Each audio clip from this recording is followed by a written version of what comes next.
We are here. Parabonal? We are here, I think yes. Sarah's on her way down, Vince. We are here, Vince. Okay. Vince, can you hear us? We can hear you, Mr. Vince. Vince, can you Okay. hear? Just want to make sure she got my number. You can't hear us. Vince. Try now. Vince? Yes? Okay, you can hear us. We have you on, and we are just waiting for a couple more people, and we'll let you know when we have everyone on. Chair McLaughlin? I'm here. So, just so you know, Commissioner Garcia did mention that she may just be a few minutes late, but we still will have quorum if you want to start without her. But I'm just going to take a look at the list that we have going here to see how many more people we need to join. If you can just hold for a minute or so. I'm here. That's fine.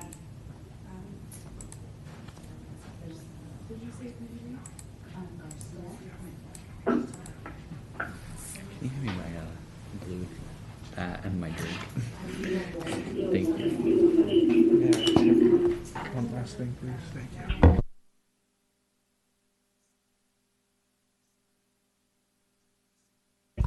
Hi, Marge. How are you? 190. I'm good. Commissioners, if you have the last three numbers of 190 in your phone number, can you please identify yourself? Last three digits, 190. Or a staff member, does anyone calling in with the last three numbers 190? They were muted. Oh, are they muted now? It's Commissioner Rivera. Oh, Commissioner Rivera. Okay, thank you. We'll go ahead and notate that on our end so we have, and that's your permanent or your cell phone number, correct? Correct, yes. Okay, so we'll make that note. Thanks, Commissioner Rivera. In just one moment, we're going down the list.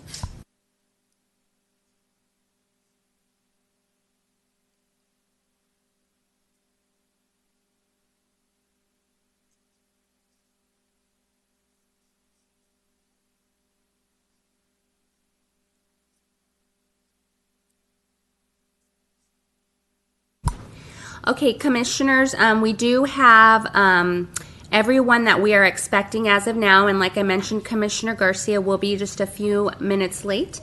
So, Chair, we do have quorum if you'd like to begin the meeting. That would be fine. Okay, since we're going to start, Madam Secretary, would you please start to record the meeting? Yes. Now's the time to go. Do you guys want to broadcast now? We are now, are we now broadcasting, Tom? YouTube is gone. Okay, yeah. Well, not Zoom. We are Not now. Zoom. We are now, but Okay. turn on our mics. I'm sorry? We went live on Zoom. We need to turn on our mics. On our mics. Okay. Everyone have their mics. All right, Chair, we are live on YouTube and Zoom, so we're ready to begin. Okay. I would like to call this regular Planning Commission meeting of June 22nd, 2020 to order. Madam Secretary, would you lead us in the Pledge of Allegiance? Yes. Please stand and place your right hand over your heart. Ready, begin. I pledge allegiance to the flag of the United States of America, Of the United States of America, and to the republic and for to the which it republic stands, which stands one nation, one nation, under God, under God, indivisible, indivisible, with liberty and justice for all. justice for all. Thank you. Thank you. Madam Secretary, would you call roll, please? Yes. Commissioner Garcia, she will be a few minutes late, so I'll note that here. Commissioner Nguyen. Commissioner Nguyen. Okay, Ken is not on yet. And then I just was informed Commissioner Garcia. Can you hear me? Yes, Commissioner Nguyen. Ken, we can hear you. Okay. Okay, we got you Okay. on. So I have Commissioner Nguyen, Commissioner Garcia. Here. Thank you. Okay. Commissioner Fan, Here. Commissioner Rivera, Here. Vice Chair Contreras Leo, Here. Chair McLaughlin. Here. Chair, you have quorum. Thank you. I'd just like to verify one thing. Commissioner Cano is not on the planning commission at this point in time, correct? Yes, that is correct. The Ward 6 position is currently vacant. Okay, just wanted to check and see because we had a name on the list. So with that, we have 6 commissioners this evening. I'd like to invite the planning commission secretary to describe the way the public can access this virtual meeting. Thank you. This meeting is being live streamed via YouTube at www.youtube.com/cityofsantaanavideo/live and to our website www.santa-ana.org/cc/city-meetings. While the meeting is in progress, the public may provide a comment by phone. To comment by phone, please dial 1-669-900-9128. Enter meeting ID 315965-149, followed by the pound sign. When prompted for a participant ID, please enter pound. When the item that you would like to comment on is being discussed, please dial *9. When the comment period is open, I will call on you by the last 3 numbers listed on the caller ID. When you are called on, please state your name, your position on the matter, and your comment. You will have 3 minutes. I will alert you when your time is up. Thank you, Madam Secretary. Moving on to public comments on non-agenda items. Madam Secretary, does anyone wish to speak at this time on a non-agenda item? If there are any callers that would like to speak on a non-agenda item, please dial *9 now. We'll wait a couple of seconds to see if we have anyone. We don't have anyone that would like to comment on a non-agenda item. Thank you, Madam Secretary. We will then close the public comment section and move on to the consent calendar. I'd like to have a motion to have the Planning Commission meeting minutes of May 26th, 2020 approved. Can I have a motion? So moved. Second. Okay, so Felix is the so moved, and second is Cynthia. Thank you. Madam Secretary, will you do a roll vote, please? Yes, Commissioner Garcia. Here. Commissioner Nguyen. Yeah. Commissioner Rivera. Aye. Commissioner Fan. Yes. Vice Chair Contreras-Leo. Aye. And Chair McLaughlin. Aye. Motion passes by unanimous vote. Thank you, Madam Secretary. We're now going to move to the work study calendar. Moving on to the work study calendar, please note that there will be no motion or action taken on these items. The item on the work study calendar is to review the proposed billboard ordinance. Ali, I assume you're presenting this evening? Chairman, tonight's presentation will be led by Jerry Guevara, and both of us will be here to answer any questions and take your feedback. Okay, then if you're ready, Gary, please go ahead and start the presentation. Good evening, Chairman and Commissioners. This is a work study session on an update to the city's off-premise advertising ordinance, or otherwise known as billboard ordinance. Moving on to slide number 4. The purpose and the goals for this update is to, 1, modernize the existing ordinance. The existing ordinance was last updated in 1987, and it's outdated, doesn't currently reflect current conditions in terms of market conditions, and it also is to be able to generate some revenue for the city. 2, to eliminate non-conforming billboards from the city. In particular, staff is looking to remove those that are located on residential properties or property zoned for residential purposes. In addition, it is to construct or to allow the construction of new digital display billboards, and also to allow the conversion of existing static billboards to digital billboards. Moving on to slide number 5. With that, new billboards would only be located along the major freeways in the city, which is the 5, the 55, and the 22 freeway. For example, in addition to that, staff is developing a standard criteria that these billboards will be subject to. For example, these billboards would not be allowed to be located on non-residential properties, will be subject to a 300-foot separation to residential uses. They will also have to be within the 300-foot adjacent or within the 300-foot right-of-way of the freeways. In addition to that, these billboards will be subject to Caltrans requirements. They will have to be submit an application to Caltrans. For example, one of the criteria for Caltrans is that these billboards need to be at least 1,000 feet from each other in terms of them being digital. Moving on to slide number 6.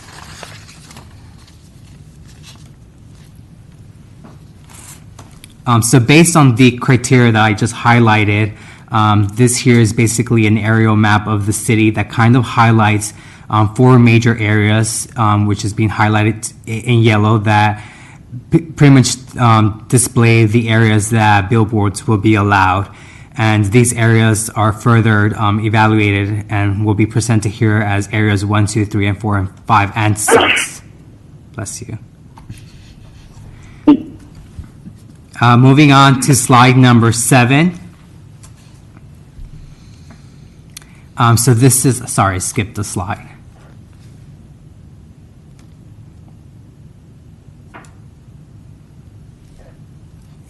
All right, so moving on to slide number 7, this is pretty much a area number 1, which will be where potential billboards will be allowed. And the area that we are looking at is pretty much the oval area that's highlighted in yellow, which is an area pretty much that borders the 22 freeway and Grand Avenue. Moving on to slide number 8.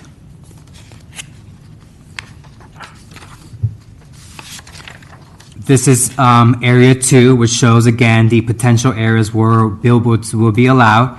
And again, it's highlighted in yellow. And this area is along the 5 freeway between Main Place Mall and the French Park Neighborhood Association district boundaries. And we're moving now to slide number 9. And this is a aerial of area number 3, which shows again the potential billboard areas along the 5 freeway between Santa Ana Boulevard and 1st Street, or the Santa Ana Zoo. Moving on to slide number 10.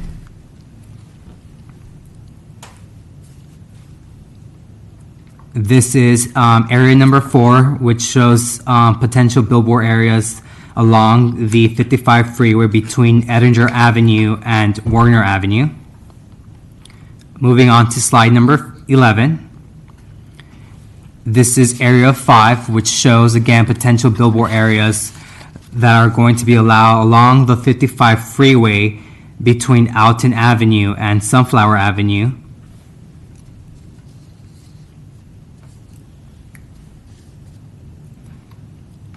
Correction, that was area number 5, which is along Warner Avenue and Alton Street. Now moving on to slide number 12. This is the last area, which is area 6, which shows again the potential areas for billboards highlighted in yellow, which will be allowed along the 55 between Alton Avenue and Sunflower Avenue, which is pretty much the south boundary of the city, which borders the city of Costa Mesa and Irvine.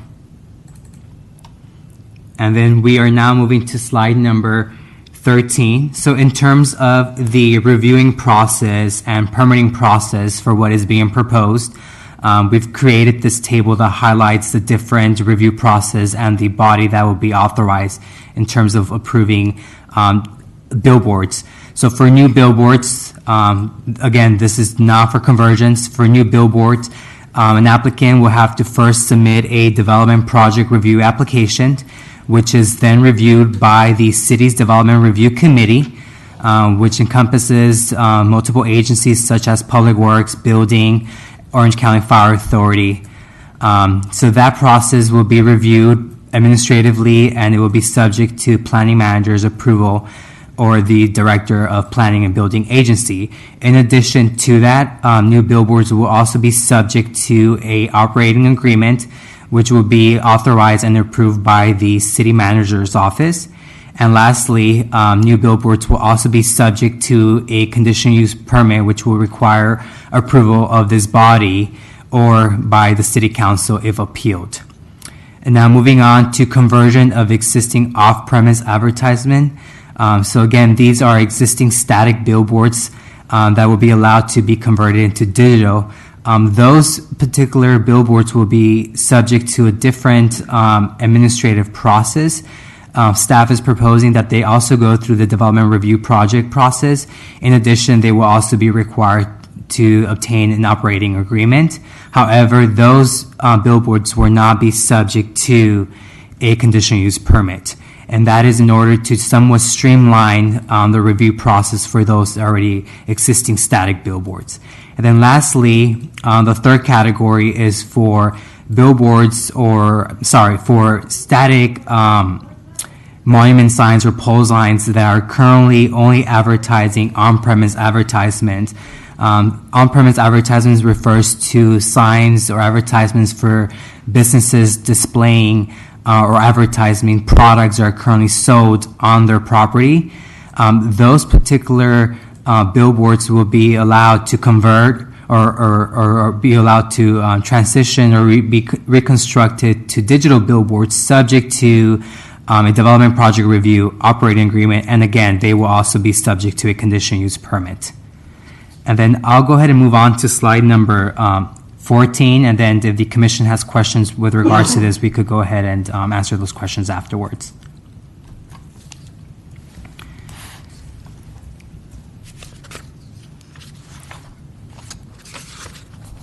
So in addition to meeting the development standards or the criteria as explained, staff is also analyzing a exchange ratio. So in order for an applicant to be able to construct a new billboard or to be allowed to convert an existing static billboard, they will have to either A, remove non-conforming billboards, and again, this ratio right now is still being analyzed.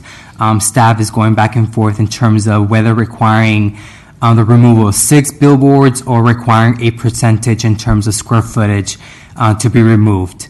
In addition to that, staff is also looking to allow the flexibility for some of these property owners that do have current on-premise advertisements that are wishing to convert into digital to be allowed to proceed without this racial requirement. However, they will be subject to some form of economic community benefits. So again, they will have either option A or B. In terms of the community and economic benefits, staff is pretty much looking at a list of requirements. For example, such applicants will be subject to or will be required to be a local business with regional attraction. They will have to define annual taxes sales. And again, those numbers are still being discussed by staff. In addition, they will be subject to some form of either on-site or off-site improvements. This could be improvements to the sidewalks or improvements to an existing park. In addition to that, we're also looking for them to be able to demonstrate ongoing business plan to ensure that they will continue to provide business to the city as well as to generate revenue for the city. And lastly, we are encouraging that they are local employers for the city of Santa Ana's residents as well as show significant employment. With that, moving on to slide number 16. So in addition to the requirements as mentioned earlier, some additional requirements which are pretty much standard would be they will have to be subject to some design guidelines or design standards, and including height and size of the billboard. There will be some requirements in terms of lighting and illumination, as well as screening and landscaping requirements. And then through the operating agreement, we are looking at maintenance requirements to ensure that the billboard as well as the adjacent area is maintained at all times.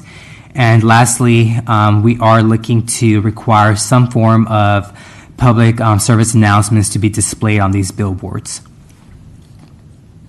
With that, that concludes staff presentation. Oh, I'm sorry. Last slide. In terms of next steps, where we're at in the process, we are currently, as mentioned, still drafting the ordinance, and we are in the process of finalizing the mitigated declaration that's required as part of the California Environmental Quality Act. In addition to that, we are going to be conducting some formal outreach to the industry and as well as different stakeholders. And then we are planning on bringing back this item as a public hearing to the Planning Commission sometime in July or August. Following that, the City Council will also have to review this ordinance and approve it. With that, that concludes staff presentation. We're here to answer any of your questions. Thank you. Do any of the commissioners have a question of staff? Commissioner Garcia? Yes, thank you. I do. My first question is, what are the projected revenues, annual revenues from this project, proposed project?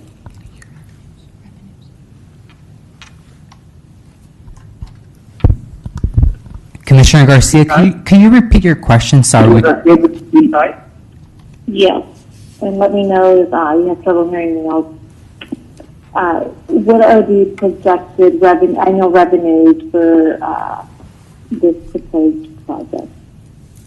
Commissioner Garcia, this is Mintai. At this point in time, we don't have a projected number in terms of the revenue that's been proposed.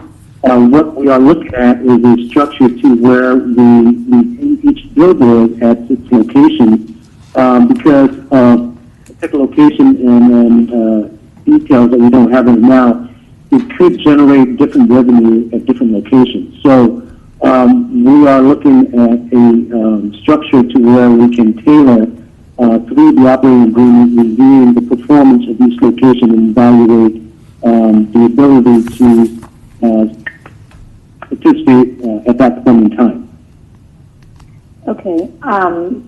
One of the first points that I heard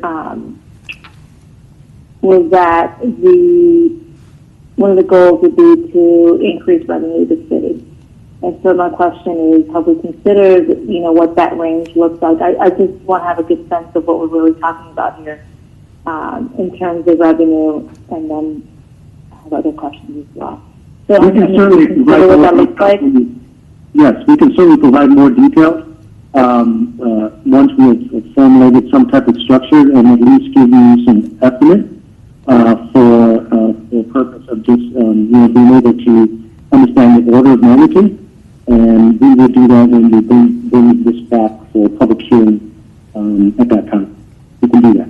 So right now you don't have any sense of what that could look like, or what that range would be?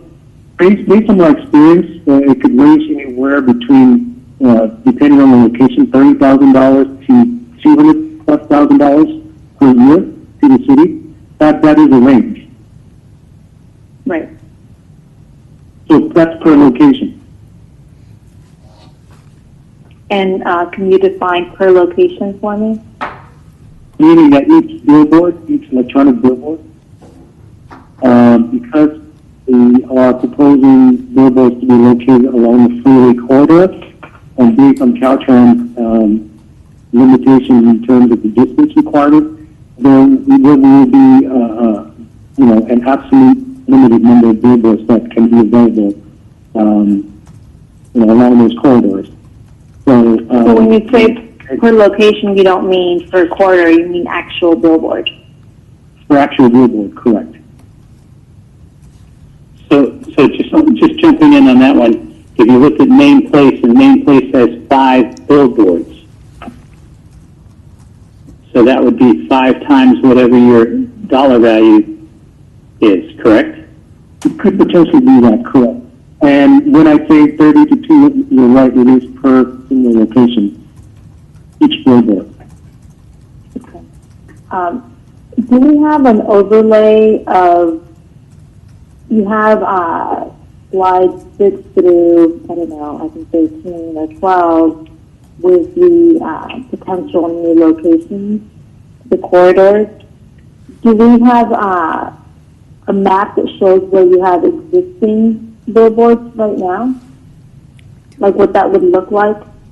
So that we can compare the before and after, so we have all these digitized billboards all over the city. Commissioner Garcia, we do have a current map of the city in terms of where these billboards are located. But just to kind of give you a background in terms of the current ordinance, it does allow it through mostly citywide, with the exception of some areas. So the intent is, if this ordinance gets approved, some of the inner city billboards or those located on residential properties will be eliminated.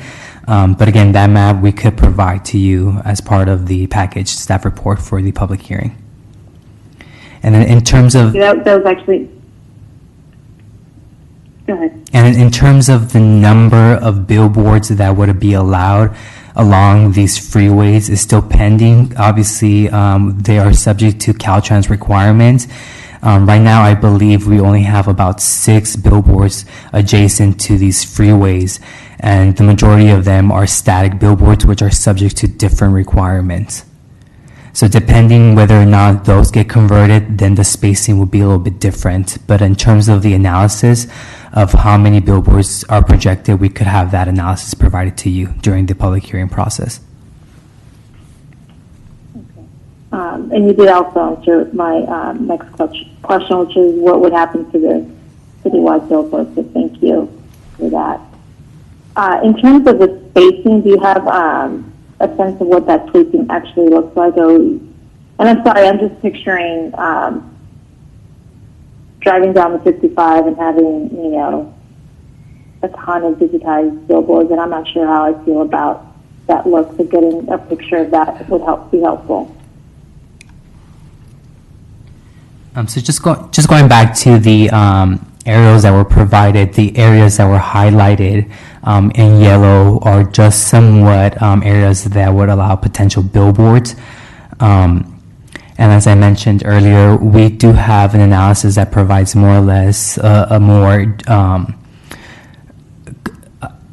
confined area where billboards will be allowed, but we could get those projections. Last time we spoke to our consultant, who's also who's preparing this ordinance for us, they did give us a ballpark in terms of how many billboards can be potentially constructed, and I believe it was anywhere between 10 to maybe 15. But that will be throughout the 55, the 5, and the 22. 10 to what? I'm sorry, I didn't quite get that last one, number. 10 to about, I want to say 15 billboards, but they will be spread out throughout the 55, the 5, and the 22 freeway. You're basically proposing that there would be a limit of 10 to 15 billboards throughout this process. Those are the projections, Chairman. We're not trying to specify a particular number as indicated, depending on where they're located and the minimum requirement that they need to be 1,000 feet away from each other. The number might be a little bit different. Okay. Mr. Chair, Sorry. Cynthia. Yes. Cynthia, go ahead. So I agree with my colleague, Ms. Garcia. My concern is I would not like our city to start to look cheapened along the freeways. And number 2, do we have something comparable that we can picture, another city where it has several arteries that run through it that we can compare this to, that's already existing with the amount of billboards you're foreseeing? In terms of comparison, we did analyze other cities' billboard ordinance. For example, the city of Tustin just recently updated their ordinance to allow for freeway-adjacent billboards, maybe like 2 or 3 months ago. Obviously, the city of Tustin does have less frontage or along freeways, major freeways, like the city of Santa Ana does. But just to give you a comparison, the only other city that I could think of is the city of Carson. They've actually been somewhat, in the past couple of years, aggressive in terms of allowing new ones. So if you drive along the 405 by their old StubHub Center, more or less, that kind of gives you an idea. Now, is this something that we're advertising that it's available, or is it just there as people need to apply for these? Commissioner, this is Ali speaking. So this is not being advertised yet because it's still in the draft format. There's no ordinance. There's no environmental document out yet for this. So the purpose of tonight's session with the Planning Commission is to get initial feedback, which you're providing, and then also answer your questions. But it is not being advertised as available. There's no permits available, no applications. Well, no, but see, that's my question is, once all of this is done, and you've gotten the recommendations and city council has approved or otherwise, is it something that's if the plan is to advertise it as something people can have, or is it being reserved for when folks request them, and then once we reach our max, are we done? So to answer that question, Commissioner, it is a finite number based on the various corridors that we have, because of the limited, travel distance between the corridors in the city. There'll be a finite number of billboards. We intend, once we complete the process, and if the city council approves the ordinance, we would be working with economic development to send the information out to the industry. Obviously, we are currently also involving the industry, and will involve the industry doing the outreach, that they're aware of what the city is looking at, and I'm sure they'll keep very close eyes on the process. So the answer to you is yes, we intend to inform the industry the result of this process. And why are we looking to change it? I know that when billboards have come up, they've come across us or to city council, and they've been taken on a case-by-case basis. Is it just to try to create revenue, or is there a dual purpose? Why? It's a combination of strategy, coupling a goal of potentially looking at reducing internal billboards that are in the city centers and areas that are not adjacent to freeway corridors. Our goal is to look at consolidating and removing some of that in exchange for freeway frontage and visibility. As you know, the industry has turned from static billboards going to digital billboards, which provides quite a different opportunity for the companies, not only in terms of maintenance, but also the ability for them to work remotely to maintain the advertisement, but also to adjust the lighting. The LED technology has advanced so much that it's a lot crisper, both in the daytime and nighttime, while having the ability to control the light levels during dusk, dawn, or at night. And all that can be done real time, remotely. So you don't have issues of maintenance that you would with a static billboard. It also provides the city with an opportunity for revenue sharing with the companies. This is not new. Many cities have taken that model and have used that model to not only provide public messaging for for CSAs, but also to be a part of the revenue generation process, and using that revenue then to bring back and flow back into the community for benefits.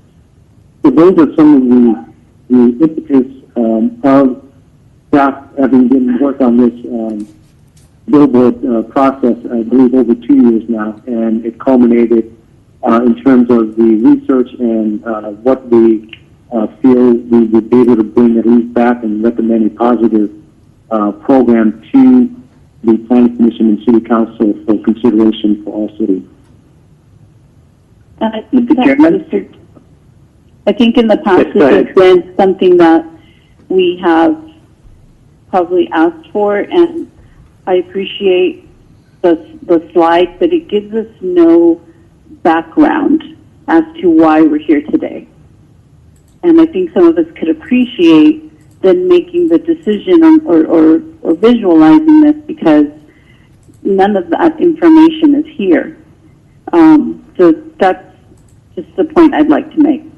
Thank you, Chairman. Understood. Mr. Chairman, Ken, yes, go ahead, Ken. Okay.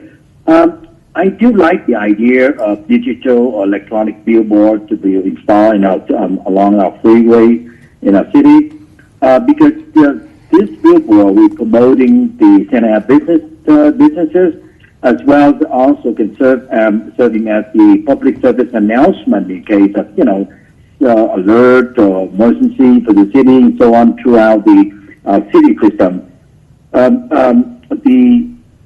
I have and also the idea of the revenue sharing of revenue from coming from advertising on this billboard could be beneficial for the city. But I do have two questions though. Number one, I would like, is this billboard that will be installed by private companies or and management by private company or by the city? The first question, and the second question is this billboard will be installed over the freeway or along the freeway? Commissioner, thank you for your questions. For the first question about whether these are going to be city constructed or not, the ordinance will be set up to open it up to private billboard companies to construct these structures, be it individual property owners in Santa Ana or billboard companies constructing those on private property or potentially city-owned properties. And then the second question or answer to your question about location, the plan is to construct these along the or set up an ordinance to allow construction of these along the freeways, not over the freeways, or not like the Amber Alert emergency electronic message displays that you see on the lanes. These would be the traditional billboards that you would see, driving in other cities. I do support been on the information on the technology. Technology now, the LED technology have improved tremendously and able to use that as a video imaging. So I think if the digital billboard, I think we should have the clause on it that will the private company that install and operate this billboard will allow the city a certain fragment or time period we can able to use as a PSA in case of alert, emergency, or something like that. I think it would be an ideal situation. That's the answer, Mr. Chairman. Mark, I have a follow-up question if I may. Is this Norma? Norma, it is. Yes, go ahead. What I'd like to do is finish your question, and then what I'd like to do is just move to the other commissioners to at least get some feedback from them, and then anybody that wants to come back a second time will be glad to do that. So go ahead, Norma. Thank you. I just wanted to confirm the 10 to 15 billboards, would it be per corridor or in total? Commissioner, this is Ali. The estimated amount is 15 to 20 total along all the freeways in Santa Ana, not just per corridor. So we're not going to have like 50, because that's not the plan. That's correct. Okay, thank you. Okay, Commissioner Fan. Hi, yes. First, thank you, staff, for your presentation. I do have to echo one of the other commissioners. I'm sorry, it wasn't clear who it was, but a kind of background would be great. I ended up going to the city's municipal code to look up our current ordinance, or excuse me, code sections regarding this, and my question is more regarding this new piece, and if you can just clarify for me, because on slide 13, it shows that we need CUP for conversions of on-premise and new billboards, but not for off-premise. Is there a reason for that?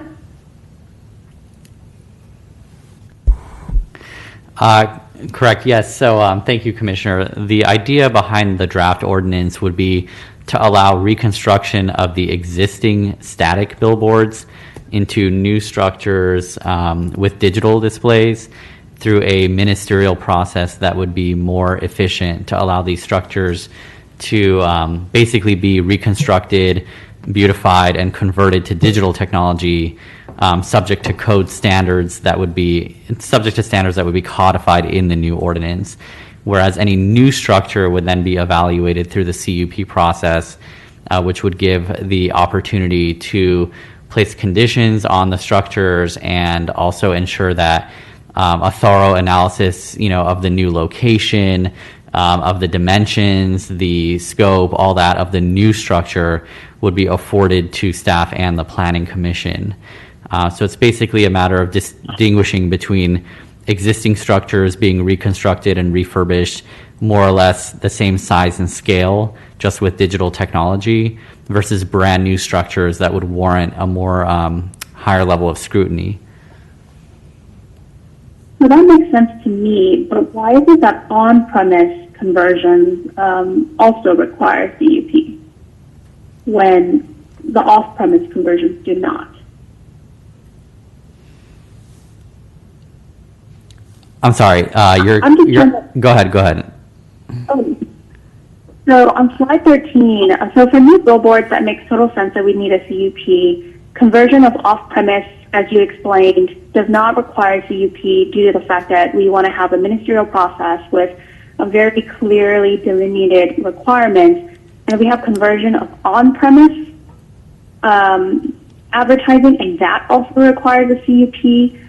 So I guess I'm just trying to understand why there's different conversion of on-premise and off-premise, or is that just a conversation for another time? The original, and thank you for clarifying, the original ideology was that the conversion of these existing digital on-premise signs to advertise off-premise would be subject to a CUP to give the city and the Planning Commission an added level of ability to condition these existing displays to feature more advertising of the on-site products being currently advertised, to really highlight and advertise products here in Santa Ana. Like, let's say if a certain site with an existing display, were to convert to off-premise, the CUP would give the city, for example, an opportunity to condition that site would have to continue to advertise the products and services sold at that location. These are homegrown products. These are products, available for sale in Santa Ana. And give that ability, as one avenue through a condition of approval. But certainly, one of the goals of this study session is to continue to get feedback and ideas from the Commission on these topics. Okay, understood. I think I just... Oh, go ahead. This is Min, and, to add to Ali's explanation on the rationale, the idea is that the existing on-premise advertising, did not go through the process that the static one conversion did in terms of approval. So some of the additional considered for off-premise conditions may not have been put into place. So we would consider the on-premise advertising conversion as it's very similar to establishing a new sign, even though the technology may be the same, but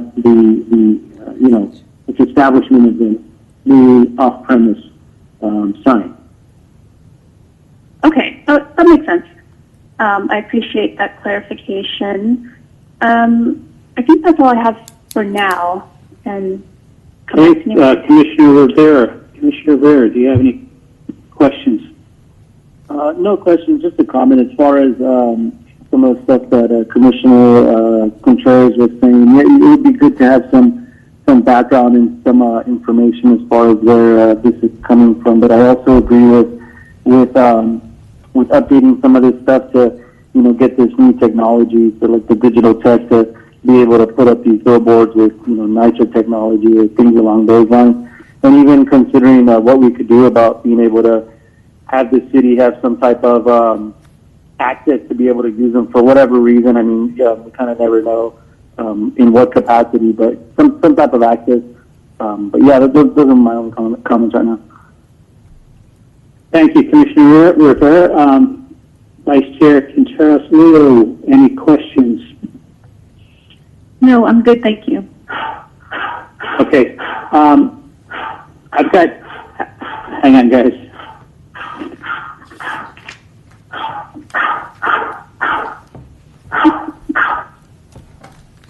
That's my wife's phone that just went off behind me. I apologize.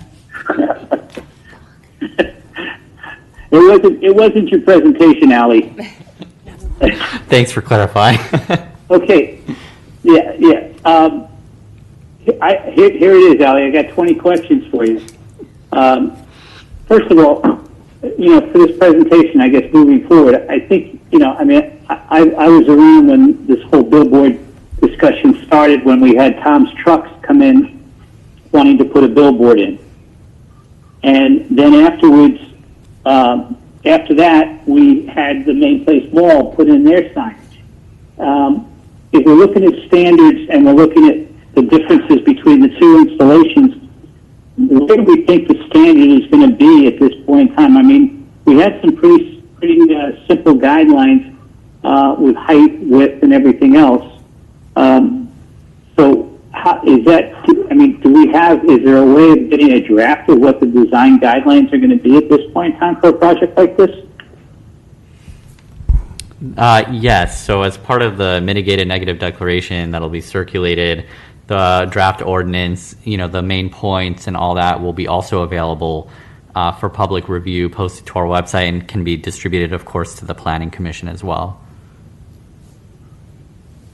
Okay, and I'd like to see that. I would like to see that well before we get into the actual meeting that's going to be held to review this and everything else. The other thing is that we wrestled with PSA, and with respect to PSA, I think Tom's Trucks, we gave them a stipulation relative to 6 minutes per hour, or 10% was supposed to be PSA.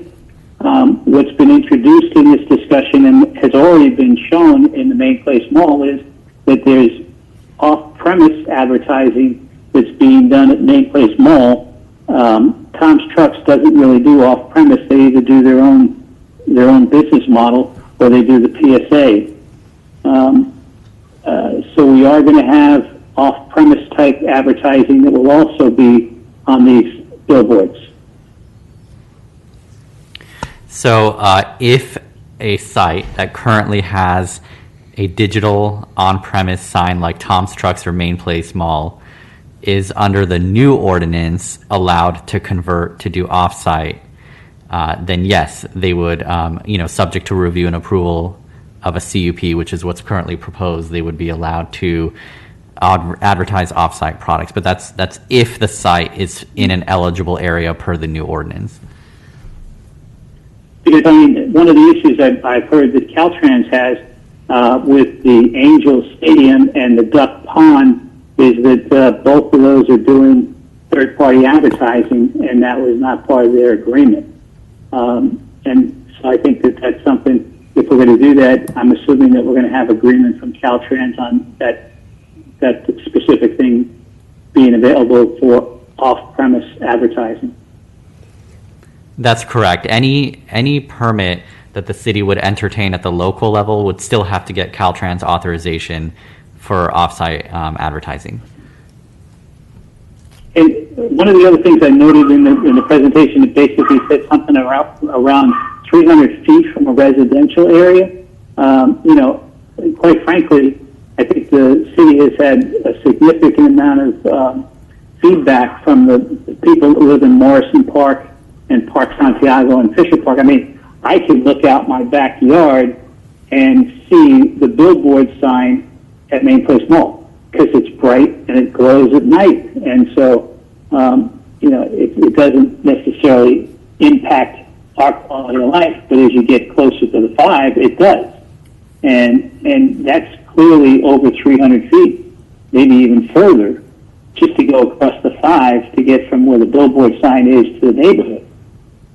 So I'm not sure that 300 feet is a very good number at this point in time if we're looking at residential locations. Thank you, Chairman. We took that down as a note. Okay. And then the other thing that was done with respect to Tom's trucks is we had them with a time period to which they could put the signs, the billboard signs out. And there were 2 factors. One was, in the case of Tom's trucks, they were 6 o'clock in the morning or 7 o'clock in the morning. I don't remember exactly, but it's one of those 2 times. And it was 10 p.m. that the sign went off. Now, that's not the same case for Main Place Mall. It appears that they're 24/7. That is correct. So the just to provide some background to the commission, the Tom's Trucks and Main Place and a handful of the other digital signs that are found along Santa Ana's freeways are subject to a different ordinance. Section 41885 of the Santa Ana Municipal Code is for regional plan sign programs. And that ordinance does not have, as the chairman's indicating, any hours of operation requirements. So noted, Chairman. Thank you. And when you talk about, just as you were talking about the program, the signage program, you know, we just had a recent discussion in the Planning Commission with respect to the signage that was on the sides of the Discovery Cube. Does this new ordinance impact that in any way? I'm sorry, were you asking if this new ordinance would affect the Discovery Science Center? Yeah, it was my understanding that when the Discovery signage was brought up in front of the Planning Commission, that you know, it was basically going to be grandfathered in under the current ordinance. Now, with this new ordinance, is there going to be any impact to the signage on the Discovery Cube?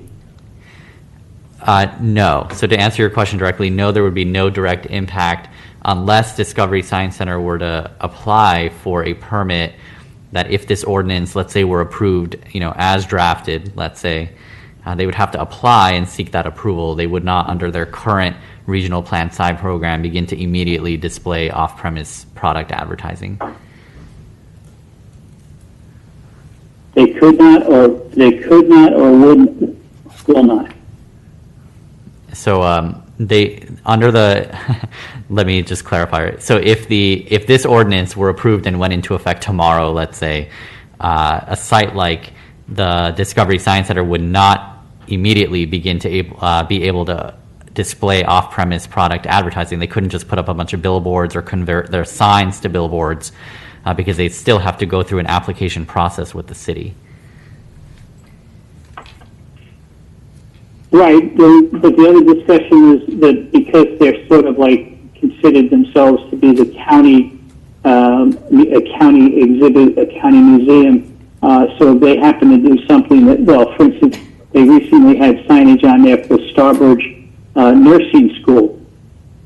You know, if that's not in the immediate area, how would that be treated under this particular new ordinance? Chair, this is Min. So the banner that you talked about on the cube, they were notified to take that down because it did not meet the on-site signage in terms of their existing regional sign plan, they can only advertise on-site activities and on-site information. But in all due respect, man, that was a revenue maker for them, and we took that Right. away. Well, the thing is that they didn't have permission to do that. Under this current ordinance, they will be able to apply for that. They will be able to apply. Sorry, this proposed ordinance, if approved, they will be eligible, as correct. And if I remember correctly, in the discussion we had with that, there was also by chance if they could afford to do it, they were going to go and try to put up some digital signage versus the manual canvas signs that they put up on the building today. Yes, correct. Okay. Going back to the time of use and everything else, from the standpoint of off-site advertising, so if Main Place Mall decides to advertise about something that's going on downtown Santa Ana, is there going to be some limit to that, or is that just going to be an unlimited situation above and beyond what was considered to be the PSA expectation of, say, up to 6 minutes an hour? So under the draft ordinance, site like, let's say, Main Place that would propose a conversion from on-premise digital advertising to off-premise digital advertising would have a minimum amount specified through conditions of approval for advertising public service announcements, community events, things like that. And then would also, staff would propose a minimum condition of approval requiring a minimum amount of display of products sold at Main Place's site, and therefore an implied cap on the amount of advertising for off-premise products. So I'm going to go back to what Norma was asking earlier on and talk about the revenue generation. How is this revenue formula established? Is it a tax on advertising? Is the fees that are charged by the third-party group happen to be $50,000? Is the city going to say, well, you have a 10% tax on that, or how is that going to be established? So there's a variety of avenues that one can take or a city can take in these situations. You can do a combination or exclusive sort of situation where you specify a minimum just annual amount per face of billboard, or you can specify a minimum amount per face unless an amount exceeds a certain amount, and then charge a percent of the revenues or a percent of the proceeds from selling the advertising time on the billboard, and those can be gathered through operating fees or development agreements or through establishment of a new tax. Those are the different avenues that one can take. The current proposal is to pursue operating fees, as I was describing earlier. So suffice to say, you don't have a formula yet. No, the formula and the terms of all that are still in the development phases. Okay. All right. So, Chair? yes, go ahead. This is Cynthia. I feel like we've been here before. Things get brought to us in a study session, but does that mean you're going to come and present to us one more time before we get to take a vote? Because we're not getting all of the information. Respectfully, you guys are still trying to figure out what might work best for our city, how best to create the revenue. What I'm hearing is this is a potential and a really good idea for that, but there's not a concrete plan yet. So it's just kind of an introduction of the project to us. Well, Vice Chair, this is Min. The intent here is to have the information in a study session so we can get feedback. We are finalizing the draft ordinance based on your feedback. And we will present and circulate that information to the Planning Commission as well as the general public, all before it is proposed in July, where we will come back with a staff report and a set of concrete recommendations to you based on what we hear today. So our goal is to have a concrete ordinance that you will have time to review, and we will provide you with recommendations when we come back in July or August. So will we be able to do another study session? So that You can, but you don't necessarily have to. Based on what we hear today, we feel that based on the direction, we will provide a circulated document with incorporating some of the comments in to some of the concepts that we introduced today. We will refine it, and our goal is to be able to present this in adoption format. And as you know, in the past, the Commission is able to review the information and have discussion, and if you need additional clarification or you feel that there are additional directions you would like to add during the public hearing process, we have the ability to make those and add those clarifications. and I appreciate that. I just feel like there's little chunks of, Mark, thank goodness he's, been around for a while, so he knows a lot of history. But we've got, other folks on here that don't know that history. So therefore, having that background information to me is key in moving forward, because I feel like I could probably give better feedback.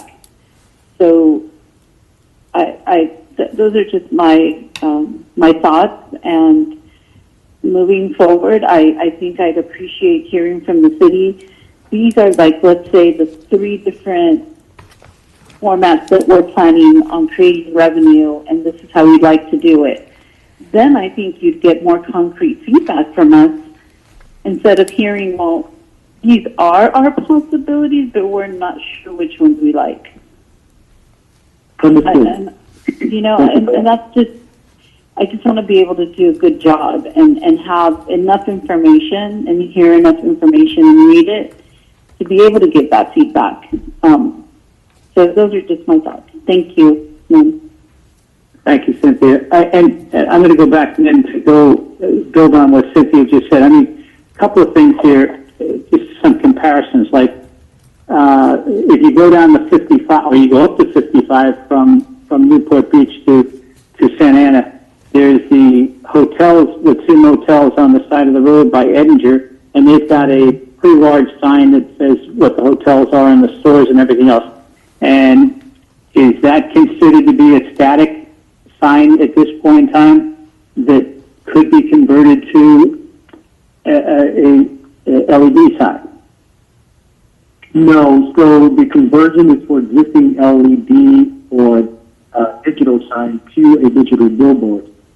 For places where you have things static on site, they would have to go through the process of applying for a new establishment and not necessarily consider a conversion. They still have the opportunity to apply. They can apply, correct.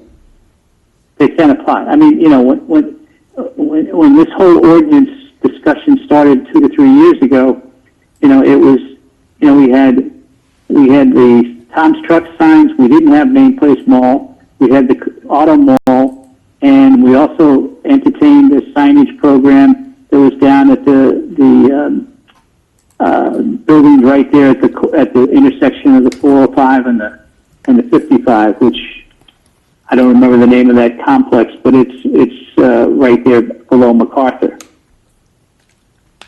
And that was basically the only signage we had. So that's one thing. The other question I have is, one of the things that Ali mentioned in this conversation was that this was going to give the city an opportunity to get some of the internal signs removed.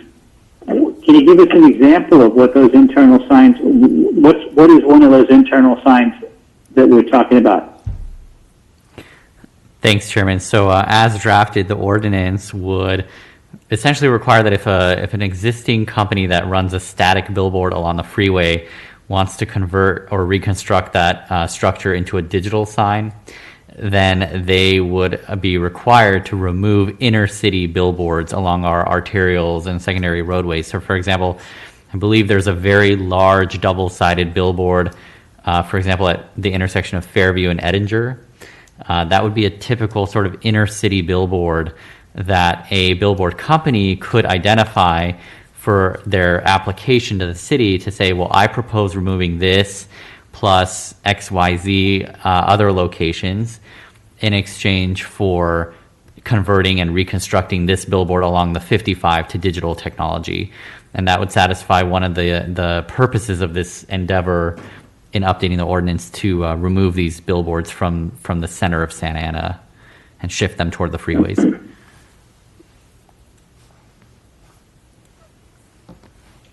So I guess let me ask this a straight question to say, is the goal to eliminate billboards inside the city of Santa Ana, not along with the 55 and 5? So one of the purposes for this endeavor is to help remove billboards from within the city. I mean, a perfect example I can think of is the billboard that sits on top of Mix, which is on 3rd and Main Street. There's a billboard there. Now, the owner of that building gets revenue, significant revenue, off of that billboard. And are we saying that our plan is to eventually phase out that billboard? The plan would not, or the ordinance, let's say, as drafted, would not result in the city going after those billboards, let's say. It would give the applicants, the billboard companies, the opportunity to say, you know what, we're going to identify this billboard and that billboard and a handful of others, let's say, as part of our application to remove. So it would be applicant-driven, not city-driven. But help me understand what would motivate me as an applicant to do that. I got 4 signs in the city that are all scattered throughout the city. One's at Fairview and Edinger. One's at 3rd and Main Street. I want to put a couple of billboards. Oh, there's billboards along the 55. Today there's static billboards along the 55. So I want to make those into LED billboards. And the city's going to come back and say, well, we'll trade you 2 billboards in the city for 1 billboard on the 55. Is that what we're saying? I wouldn't necessarily describe it as will trade you because these aren't city-owned billboards. But to your original... Well, but you're telling them... Yeah, but you're telling them that they have to get rid of the billboards internally in order to get authorized to do one on the 55. Correct. So, Chairman, the idea of the ordinance is to allow for establishment of digital off-site through several avenues. One is through conversion of existing digital on-premise signs that are located and associated with existing retail business of regional nature in the city. 2 is to allow for establishment of new billboards in exchange along the freeway corridor in exchange for removal of existing billboards in the interior of the city. The idea is that the digital billboard will provide the incentive for an applicant. Let's say if it's a billboard company and they have multiple billboards in the city, they can say, for this billboard, we would propose to remove these following billboards within the city, or for us to be able to establish this new digital billboard. So that would be the incentive. And the other avenue of establishing the billboards in the city, that would be based on economic community benefits, is that it has to be associated with a tax revenue generating business on site, and that location is a part of the advertising of the billboard, so that it provides for stimulating not only the business on the property, but it also allows for an opportunity for the city to be a part of the commercial aspect of that billboard. So free way and to get to the point where yes, what incentivizes is that the incentivization is through the replacement and removal of certain billboards within the city interior. The company has the total control of what they propose to the city.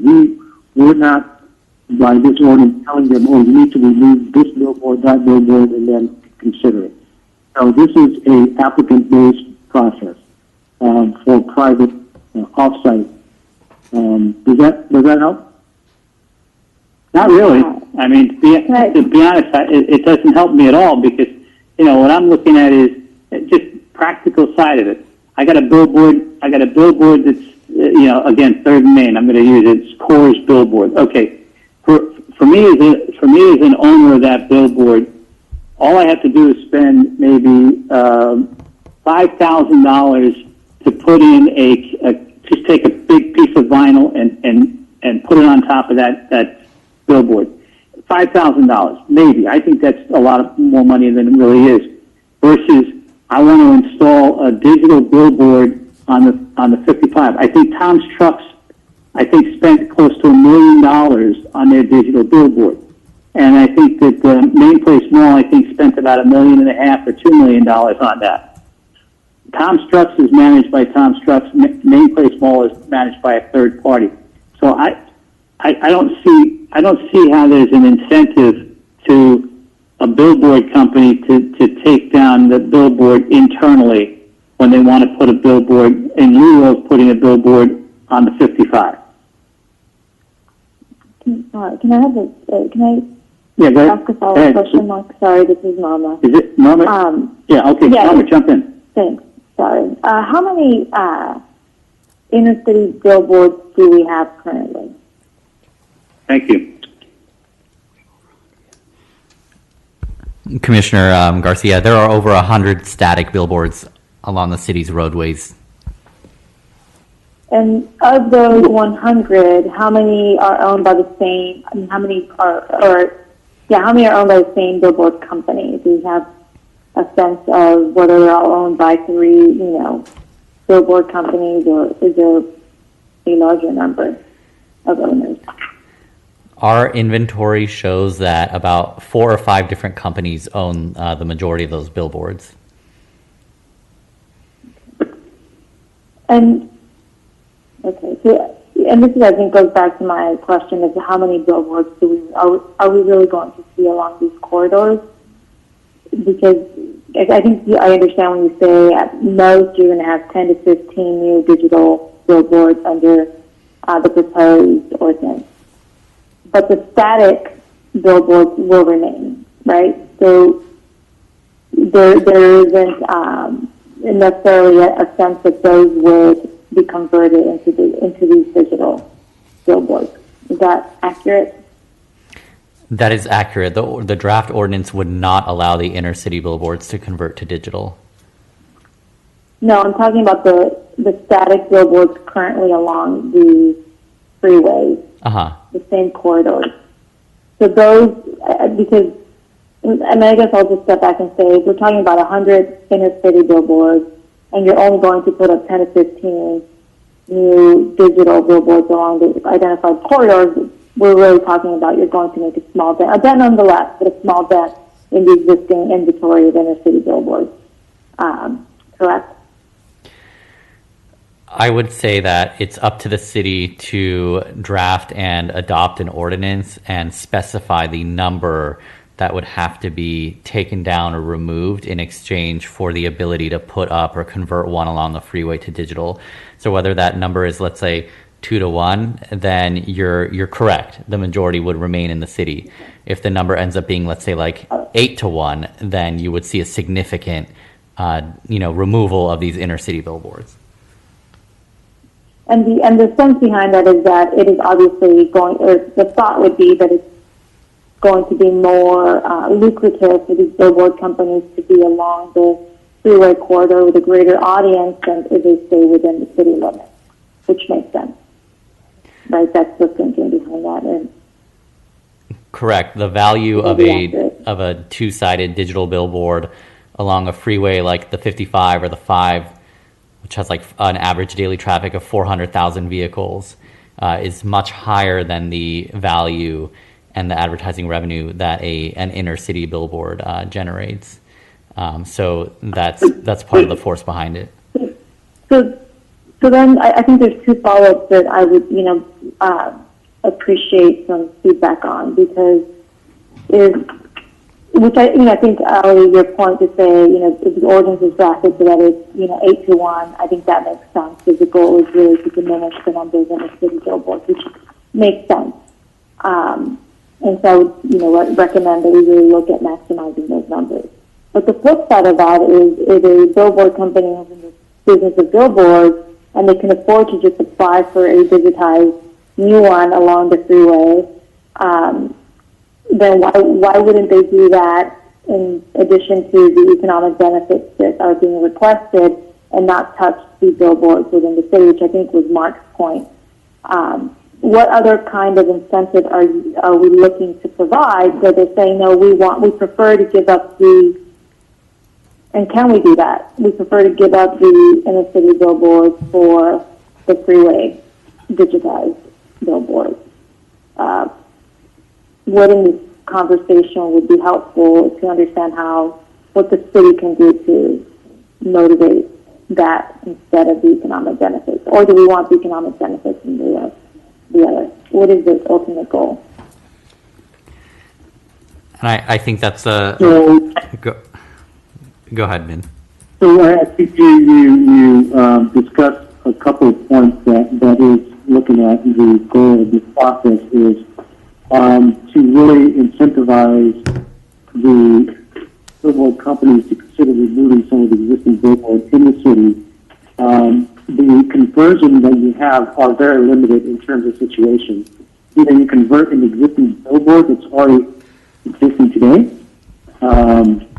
that's along the freeway, or it has to establish a conversion of existing on-site or new billboards without an exchange. It has to be associated with an existing business today. And it's not an establishment of purely a billboard. So through that process, they would have to be proposed along with an existing business today or a business in the city that is associate retail. And it has to also include an advertisement of the on-site activity. So there's some strings that can be attached to conversion of existing digital on-site or establishing a new billboard without having to do the exchange. But the goal is that you have... Let me ask the question, Ali said, 100 billboards in the internal of the city. To me, what I see on those billboards is Coors Beer, Budweiser, or I see marketing. They're marketing a national brand of some sort. They're not putting the billboards aren't being put up there to say, hey, come to the meeting that's going to be held on Thursday, at 6 p.m. at the Delhi Center. That doesn't exist on the billboard signs in the city. Those billboard signs are marketing products that are probably national, if not international products. And yet we're talking about putting, if we get rid of those signs in the city and we go to the billboard, an electronic billboard on the 55, we're going to advertise something that's internal to the city that, they wouldn't get that visibility for. I don't see how that plays into this discussion at all.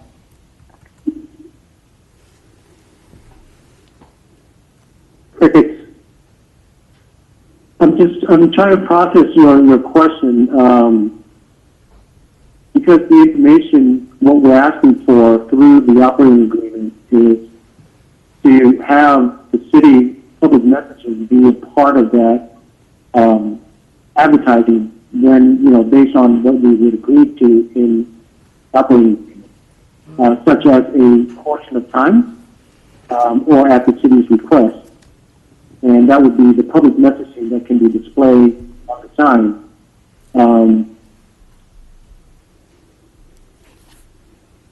that's where the digital format has a very and superior process over the static billboard. The content can be changed remotely, as you can see, and it can be done instantaneously.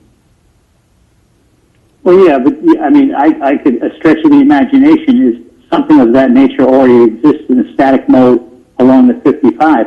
Because if you go past the moving company, they've got all their moving trucks out there. One of them advertises an event. One of them advertises, a glass, a furniture store, and go on down. You got 6 or 7 trucks that are all lined up, and they're advertising all these different, opportunities. It's poor man's digital screen, but it's still happening. What are we doing about controlling that situation? So the ordinance does not have an amortization of existing billboards along the freeway. These are not billboards, men. These are trucks with billboard signs on the side of the truck. There are not permitted signs in the city. We don't permit. If it's not a billboard, well, we don't permit billboards, but those signs are not permitted by the city. So we see them all the Then why? time. Well, we see them all the time on the 55. So I think to be very frank, they found a loophole in our code that basically put their vehicles on a truck, and it's we don't regulate signage or information on a mobile platform.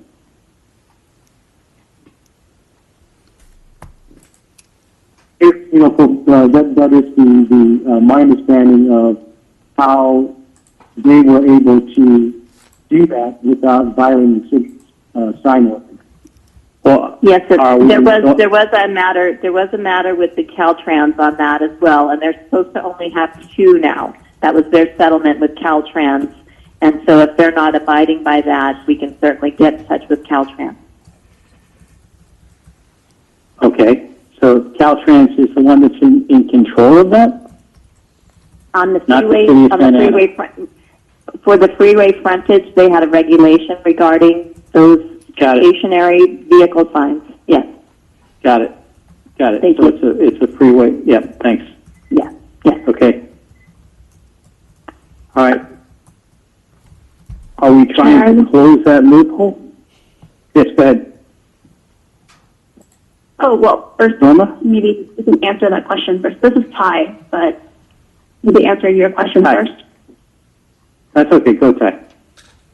Okay, so just circling back to these stationary billboards, a couple questions. First is on slides 14 and 15, we're still trying to figure out the exchange ratio for removing non-conforming billboards. But this economic and community benefits situation, it doesn't seem clear to me that, well, first, who determines what the economic and community benefits are, and 2, what's our bar, what's our standard? Because, for example, let's say they check the box for local and significant employment. Is that 5%? Is that 50%? Is that 90%? What are we looking at? So our goal is to provide the planning commission with the metrics when we do come back, and a method for determining the appropriate ask and the level of ask.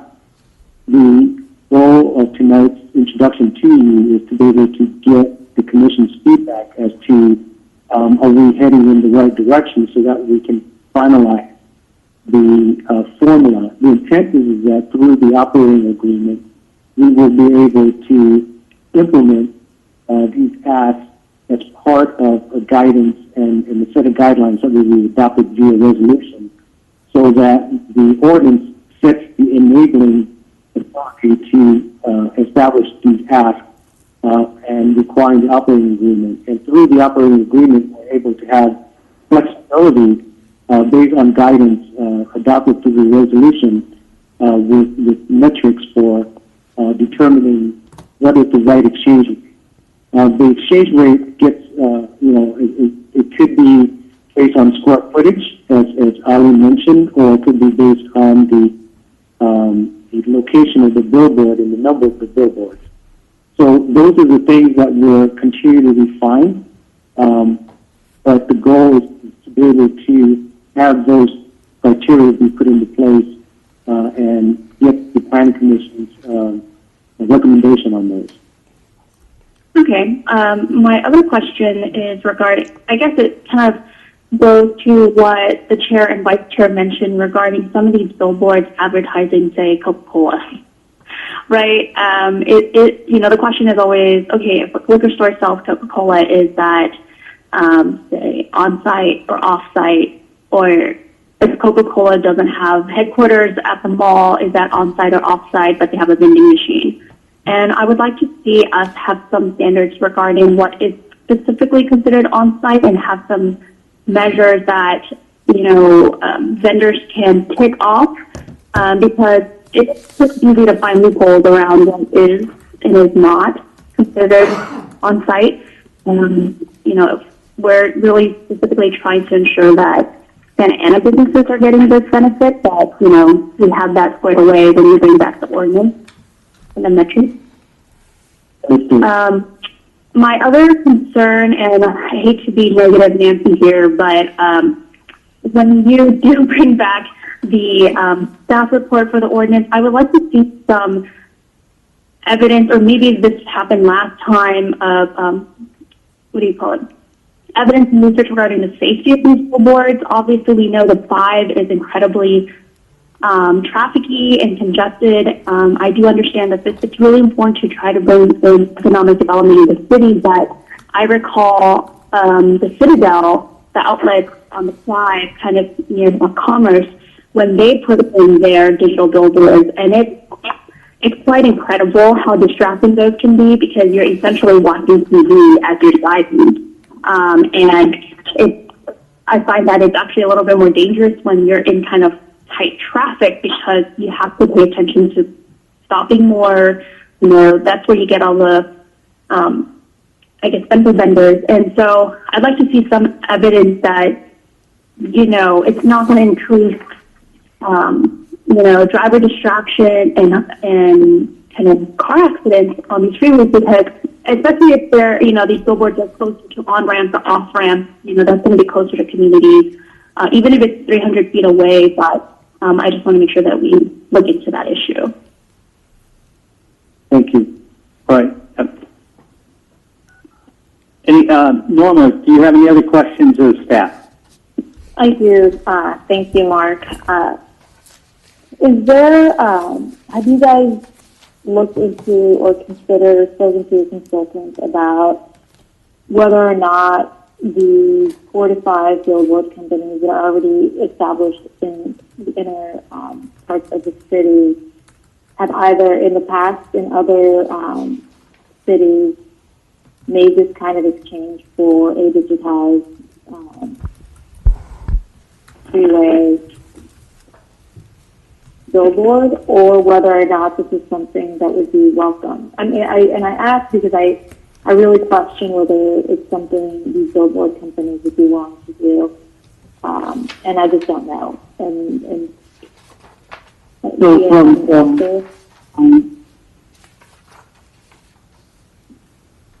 from my past knowledge of working with Billboard's company, they are very much interested in being able to establish the new technology along the freeway.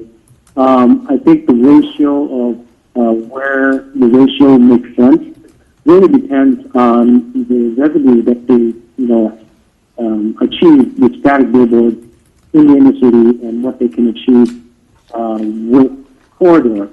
As I mentioned, each location in terms of along the freeway could have its unique revenue potential from a variety of factors in terms of visibility, in terms of the traffic volume, and that's where we're trying to work to refine and have a ratio that would make sense and it would be enough of an incentive to for companies that are not qualified to the two other way of establishing billboard through conversion is to get this exchange rate to a number that would make sense for both the city and the billboard companies.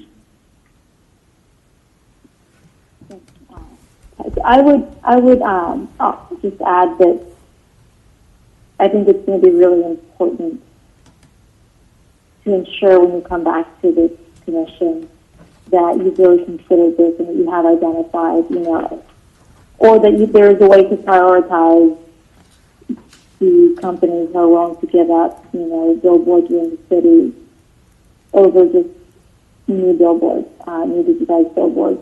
Because I think, to Cynthia's earlier point as to whether we want to cheapen our cities, I've seen these digital billboards in Mexico City, and I think you have them in Vegas, but we're not Mexico City, we're not, huge metropolis. So if not done right, I think it could be it'll be hard to see as we drive through, the city or along our freeways. And so I would really urge you to consider how realistic that plan is, or whether by doing this, yes, it's going to bring more revenue to the city, but at what cost?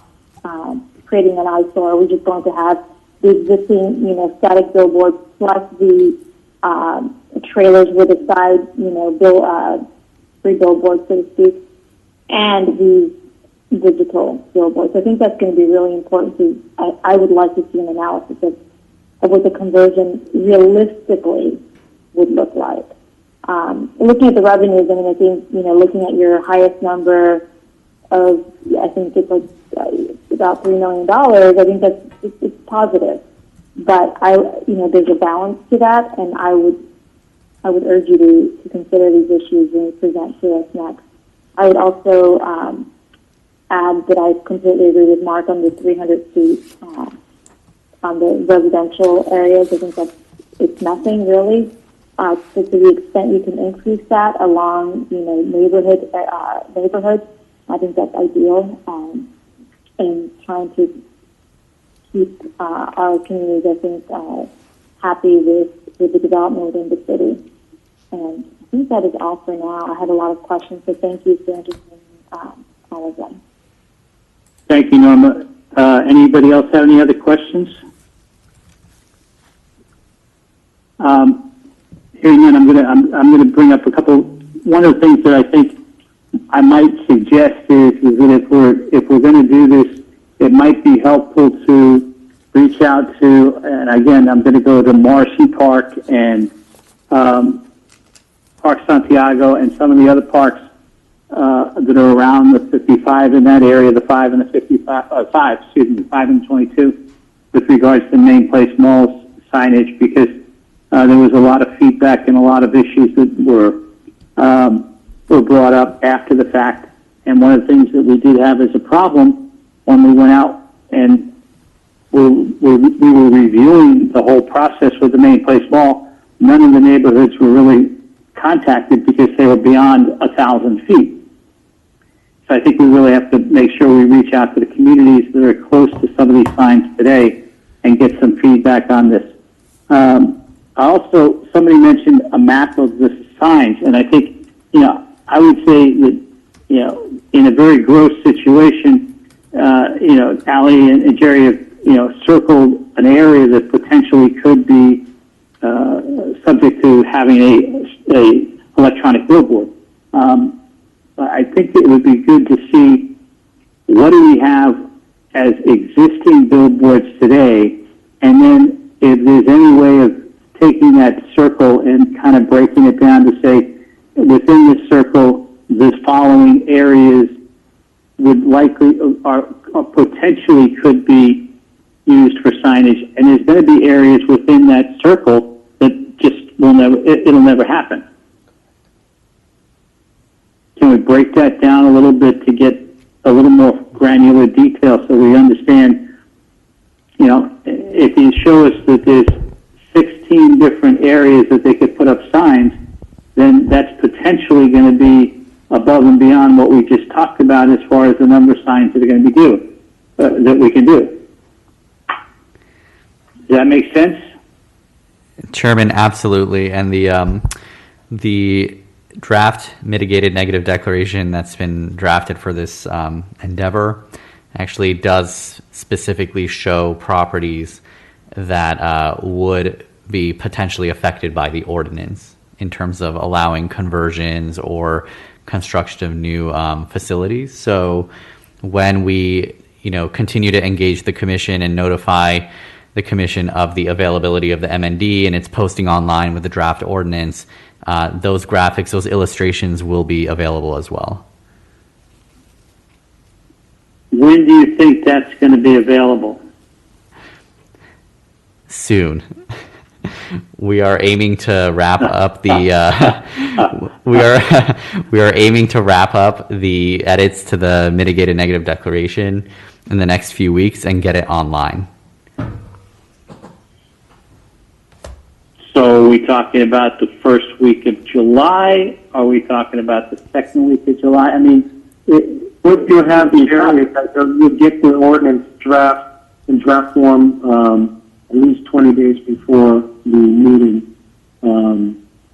Our goal is to get it to you ASAP, but at the minimum 20 days before the meeting. is there any expected or required review period for this draft? Chairman, Not for the draft, except for the CEQA requirement, which is the time to review as a mitigated net deck as a public circulation. So what time frame would that be? Is that 20 or 30 days, Ali? Can you verify? it'll be 30 days. 30 days. So you'll get it 30 days before the meeting. So it's 30 days before the meeting. So just erring on the side of conservativeness, we would sit there and say that we probably wouldn't see this until late August, in front of the Planning Commission as a final document. Our goal is to take it to you in July, August, correct? Late July or early August. Okay, the numbers aren't quite matching up, but we'll see how it comes out. Okay. Anybody else at this time have any other questions of staff? Okay, hearing none, we'll move on. And at this point in time, I'll just ask you, is there any questions or any items that staff would like to comment on at this point in time? Chair. I just want to share an update. Chair, I just want to share an update regarding we had a meeting on June 11th with the Planning Commission representative, Historic Resource Commission representative, and members of Preserve Orange County, Center for Historic Preservation, city staff, Toll Brothers, to discuss the finding in the report regarding the First American Toll Brother project and the preservation effort relating to the facades behind the existing cladding for the First American building. Participated in that meeting from the commission include yourself, Chair, Commissioner Pan, and Commissioner Garcia.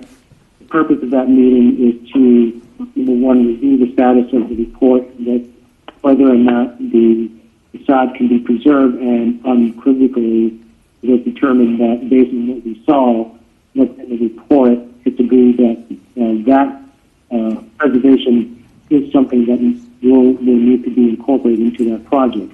So that meeting, we were able to gain consensus on the preservation. The next step for us is to work with the development project team on the preservation, restoration, and integration of the facade into the new project.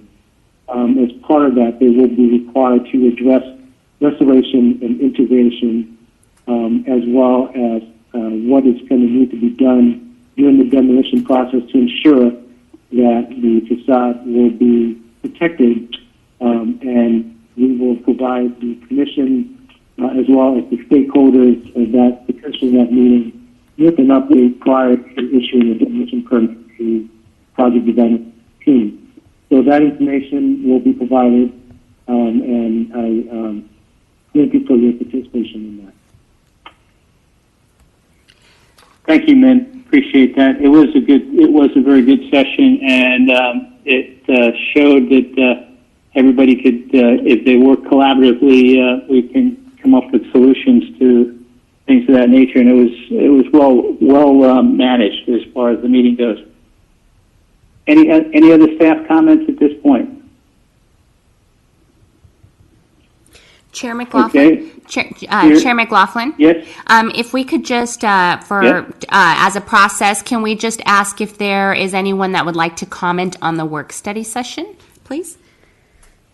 Public comment? Yes, a public comment. Since it is an agenda item, if we can just call, just to see if there is anyone that would like to make a comment. So if you are,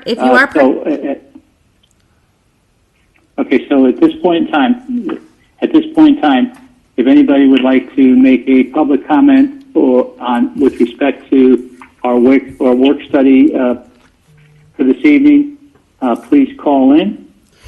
Yes, if you are participating by conference call and wish to speak on the work study session, please press *9 now. I'll wait a couple seconds. We do not have anyone who's indicated they'd like to speak, and we'll conclude the public comments for that item. Okay, thank you, Madam Secretary. I appreciate you bringing that up. Again, we'll move on to Commissioner comments. Commissioner Garcia. You've heard enough for me tonight. I'm done. Thank you. Commissioner Nguyen. No comment, thank you. Commissioner Tai-Fan. Just general comments, right? Do we move past staff comments? You can comment on anything you want to comment on. Well, first, I just wanted to thank staff for having this study session. It was really helpful with our seasoned commissioners giving a lot of that background. I also wanted to just wish everyone a happy 4th of July, since I won't see you before then. And just stay safe out there with all these fireworks and everything. Take care of your pets, and have a great week. Thank you, Commissioner Tai-Fan. Commissioner Rivera.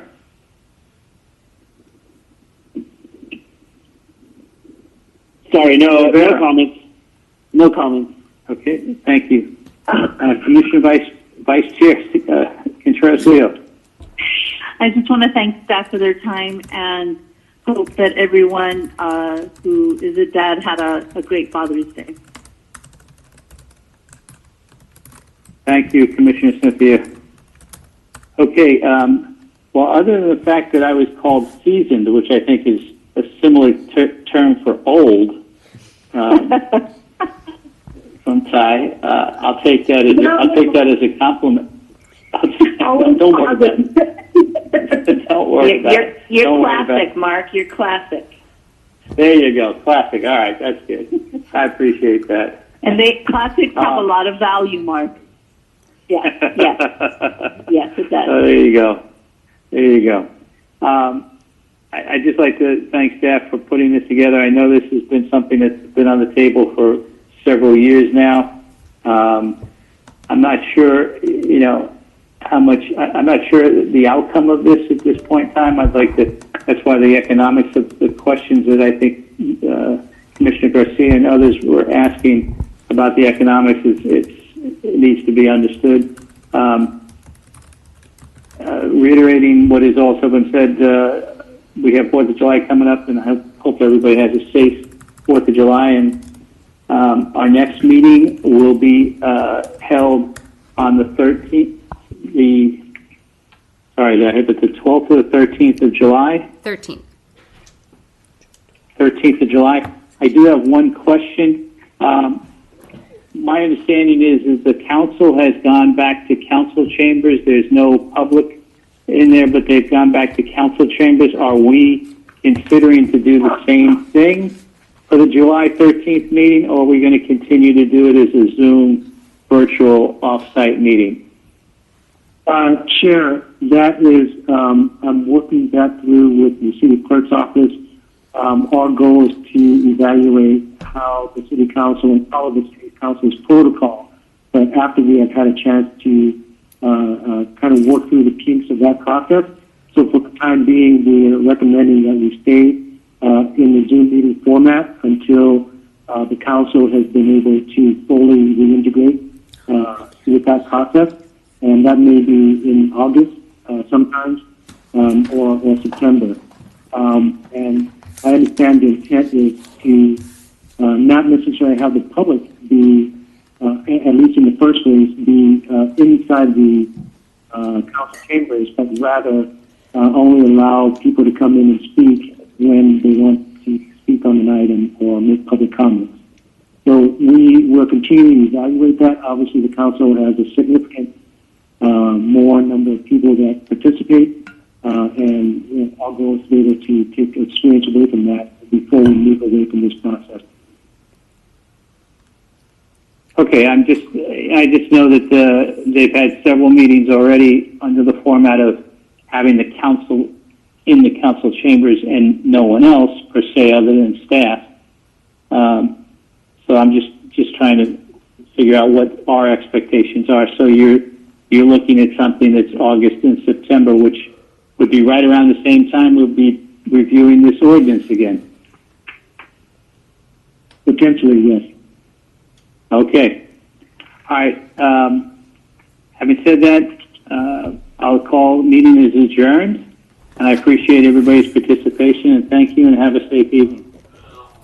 Thank you. Thank you. Thank Good you. night. Good night. Thank you. Thank you. Thank